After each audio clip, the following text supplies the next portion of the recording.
Hello అండి, అందరికీ నమస్తే. ఈరోజు ఫ్యామిలీ ఫుడ్ తెలుగు ఛానల్లో రాగి సంగటి అనేది ఏ విధంగా చేసుకోవాలో చూద్దాము. ఇది రాయలసీమ స్పెషల్ అండి.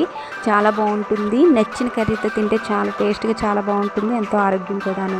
ముందుగా ఒక బౌల్ తీసుకోవాలి. అందులో అరకప్పు వరకు నేను బియ్యం అనేది తీసుకున్నాను. అంటే మనం రెగ్యులర్గా వాడుకునే బియ్యమైనా పర్వాలేదు, లేదంటే రేషన్ బియ్యంతోనైనా చేసుకుంటే చాలా బాగుంటుంది. ఇది 3 టైమ్స్ బాగా కడిగిన తర్వాత ఇప్పుడు తగినన్ని నీళ్ళు పోసుకుని ఒక 1/2 అవర్ వరకు బియ్యాన్ని నానబెట్టుకోవాలి.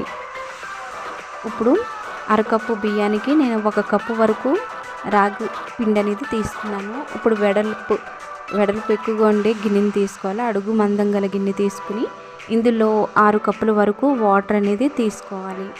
దీంట్లో తగినంత సాల్ట్ అనేది వేసుకోవాలి. ఈ వాటర్ అంతా బాగా మరిగిన తర్వాత ఇప్పుడు 1/2 అవర్ ముందు నానబెట్టుకున్న ఆ రైస్ని ఇందులో వేసేసుకోవాలి. ఇలా వేసేసుకుని 2-3 సార్లు బాగా కలుపుకుంటూ ఉండాలి. ఈ రైస్ అనేది మనకి పలుకుగా కాకుండా బాగా ఉడకాలండి. ఇలా పట్టుకుంటే మెత్తగా ఉండే విధంగా ఉడికించుకోవాలి ఈ రైస్ని. ఈ విధంగా ఉడికిన తర్వాత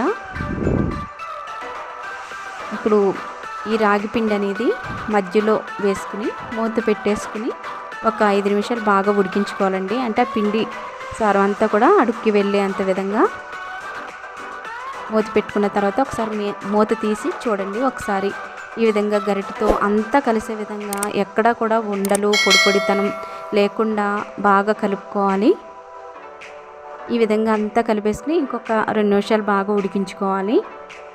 మూత పెట్టేస్తే మనకి బాగా మగ్గిపోతుందండి. ఇప్పుడు చూడండి, ఇప్పుడు చేతులకి ఆయిల్ కానీ లేదంటే నెయ్యి కానీ రాసుకున్న తర్వాత వేరొక గిన్నెలోకి నెయ్యి అంతా అప్లై చేసి ఇప్పుడు చేతికి అంటుకోకుండా ఉండడం కోసం ఈ విధంగా ఉండలు చేసుకోవాలి. నేను తీసుకున్న అరకప్పు బియ్యానికి చూడండి ఇలా మీడియం సైజు ఉండలు 3 వచ్చినాయి. నచ్చిన కర్రీతో తీసుకుంటే చాలా బాగుంటుందండి. ఈ వీడియో కనుక మీకు నచ్చినట్లయితే షేర్ చేయండి, లైక్ చేయండి, సబ్స్క్రైబ్